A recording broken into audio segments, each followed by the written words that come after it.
Pourquoi Donald Trump jette-t-il l'éponge? Il jette l'éponge parce qu'il n'avait pas prévu que l'Iran serait capable de répliquer militairement à la fois à Israël et aux États-Unis. Il jette l'éponge parce qu'il s'est rendu compte que l'Iran n'est pas tout à fait seul. La capacité de réplique de l'Iran indique que les alliés de l'Iran ne l'ont pas abandonné. L'Iran a choisi de mener personnellement sa défense. Il n'a pas voulu impliquer frontalement la Fédération de Russie et la Chine. Mais la Fédération de Russie et la Chine aident l'Iran. Je vais vous donner un indice que j'ai trouvé. C'est une déclaration directe du président Vladimir Vladimirovich Poutine.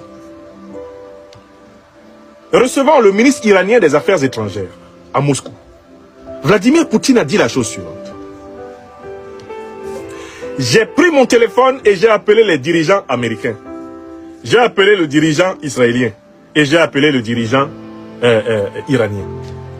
À eux tous, moi Poutine, j'ai dit que la Russie était en coopération étroite avec la République d'Iran dans le domaine nucléaire et que nous avions des centaines d'ingénieurs russes qui travaillent actuellement dans les centrales nucléaires iraniennes pour aider l'Iran à développer son programme. J'ai dit au président américain, au premier ministre israélien et au président iranien que je ne voyais pas d'un bon œil l'idée que l'on puisse tirer sur les infrastructures nucléaires dans lesquelles travaillent les savants russes, amis et alliés de l'Iran. J'ai dit à ces dirigeants que je n'aimerais pas entendre qu'un seul cheveu d'un de nos savants travaillant avec l'Iran a manqué. Est-ce que vous avez compris? C'est là que vient le proverbe ivoirien qui dit « Dieu connaît bagage qui est lourd ».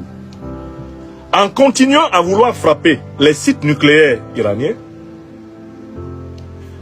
les États-Unis d'Amérique et Israël prenaient le risque de déclencher une confrontation nucléaire directe avec la Russie, puisque la Russie est alliée du programme nucléaire iranien. Les savants russes sont actuellement en Iran au travail, à aider les Iraniens à parachever le développement de leur programme nucléaire. Vous avez compris? Donc, qu'est-ce qui amène Donald Trump à engager un cessez-le-feu? Ce qui l'amène à engager un cessez-le-feu, c'est que si l'enjeu, c'est de tirer sur les centrales nucléaires iraniennes, cela veut dire qu'il va falloir tuer les Russes qui travaillent en Iran. Et tirer sur des centrales nucléaires, qui plus est, tuer des Russes, c'est engager donc frontalement une guerre entre les États-Unis et la Fédération de Russie. Donald Trump n'est pas prêt à ça. Car Donald Trump sait que derrière village, il y a village. Vous avez compris le fond de l'affaire? Voilà donc l'arbitre qui soutient l'un des boxeurs. Il se rend compte que son boxeur est en très mauvais état. Il entre dans la bagarre. En entrant dans la bagarre, il se rend même compte que le boxeur là n'était pas seul. Il y a 3 arbitres qui sortent derrière et qui lui mettent des gros coups de poing à lui, l'arbitre. Eh bien, l'arbitre dit que c'est bon, le combat est fini. Match nul, kiff kiff, chacun rentre à la maison. C'est bon, on ne boxe plus. C'est Donald Trump. Vous avez compris la métaphore? Trump vient de se rendre compte qu'en fait, l'Iran n'est pas seul. Et que continuer à tenter de frapper les sites nucléaires iraniens va l'obliger à porter la responsabilité d'avoir tué des centaines de Russes. S'il tue des centaines de Russes, il s'est attaqué frontalement à la Fédération de Russie. Il prend le risque donc de déclencher immédiatement une guerre nucléaire internationale.